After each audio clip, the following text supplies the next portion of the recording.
Hi ಎಲ್ರಿಗೂ ನಮಸ್ಕಾರ. Saturday ಬಂತು ಅಂದರೆ ನಾನು ಬ್ಯಾಗು ಎತ್ಕೊಂಡು ನಮ್ಮೂರಿಗೆ ಹೊರಟೋಗ್ಬಿಡ್ತೀನಿ. ಶಾಕ್ ಆಯ್ತಾ? ಆಗಿರಲೇಬೇಕು. ಯಾಕಪ್ಪ ಅಂದರೆ ಬೆಂಗಳೂರಲ್ಲಿ ಒಬ್ಬಳೇ ಇರೋದಕ್ಕಿಂತ ಮನೇಲಿ ಹೋಗಿ ಫ್ಯಾಮಿಲಿ ಜೊತೆ ಇರೋಕ್ಕಿಂತ ನಂಗೆ ತುಂಬಾ ಇಷ್ಟ ಆಗುತ್ತೆ. ನಮ್ಮೂರು ಅಂದರೆ ಫಸ್ಟೇ ಕೆಲಸ ಎಲ್ಲ ಮಾಡಿ ರೆಡಿಯಾಗಿ ಹೊರಟಿರ್ತೀನಿ.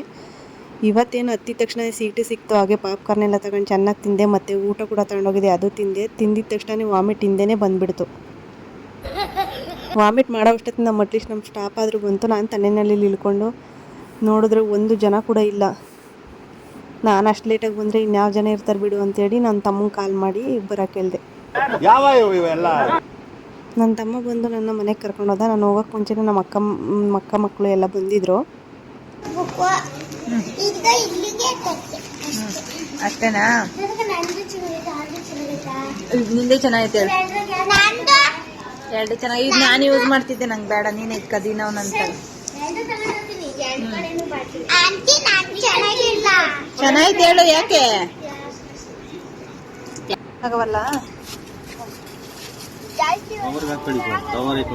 ಅಣ್ಣ? ನಾನು ಬಾಳೆಹಣ್ಣು ಸ್ವಲ್ಪ ಕಾಯಿ ಥರ ಇರೋ ಕೊಡೋಣ. 1.5 kg ಕೊಡು. 1.5 kg ಎಲ್ಲ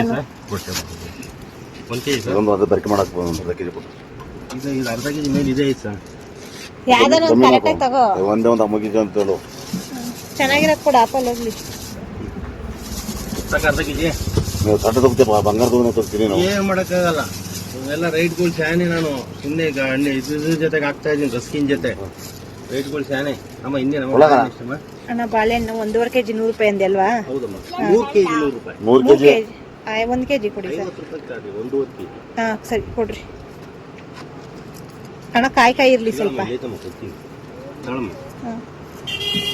ಫ್ರೂಟ್ಸು ಮತ್ತು ರಸ್ಕೆಲ್ಲ ತೊಗೊಂಡೋಗಿ ಮನೆ ಹತ್ರ ಇಟ್ಟೆ. ನಮ್ಮ ಪಂಚು ಏನೋ ಮಿಲ್ಕ್ ಶೇಕ್ ಮಾಡ್ತೀನಿ ಅಂತ ನಮ್ಮ ಅಪ್ಪಂಗೆ ಹೇಳಿ ನಮ್ಮ ಹಸಿಂದ ಹಾಲು ಕರೆಸ್ತಿದ್ದಾಳೆ ನೋಡಿ. ಯೂಟ್ಯೂಬಲ್ಲಿ ನೋಡ್ಕೊಂಡು ನಾನು ಮಿಲ್ಕ್ ಶೇಕ್ ಮಾಡ್ತೀನಿ, ಜ್ಯೂಸ್ ಮಾಡ್ತೀನಿ ಅಂತೇಳಿ ನಮ್ಮ ಅಪ್ಪನ ಹತ್ರ ಹಾಲು ಕರೆಸಿ ಇಟ್ಕೊಂಡು ಮಿಲ್ಕ್ ಶೇಕ್ ಮಾಡಲಿಲ್ಲ, ಏನೂ ಮಾಡಿಲ್ಲ. ಈ ಥರ ಫ್ರೂಟ್ಸ್ ಕಟ್ ಮಾಡಿ ತಿಂತಿದ್ದಾಳೆ ನೋಡಿ. ಮತ್ತು ನನಗೆ ತುಂಬ ಇಷ್ಟವಾಗಿರೋ ಬಸ್ಸಾರು ಮತ್ತು ಮುದ್ದೆ ಮಾಡಿದರು ನಮ್ಮಮ್ಮ. ಈ ಥರ ತಿಂದು ಎಷ್ಟು ದಿನ ಆಗಿತ್ತು ಅಂತ ಕಬ ತಿಂದ್ಬಿಟ್ಟೆ ನೋಡಿ ಊಟನೆಲ್ಲ. ಹೊಟ್ಟೆ ತುಂಬ ಊಟ ಮಾಡಿ ಮಲ್ಕೊಂಬಿಟ್ಟೆ. Thank you.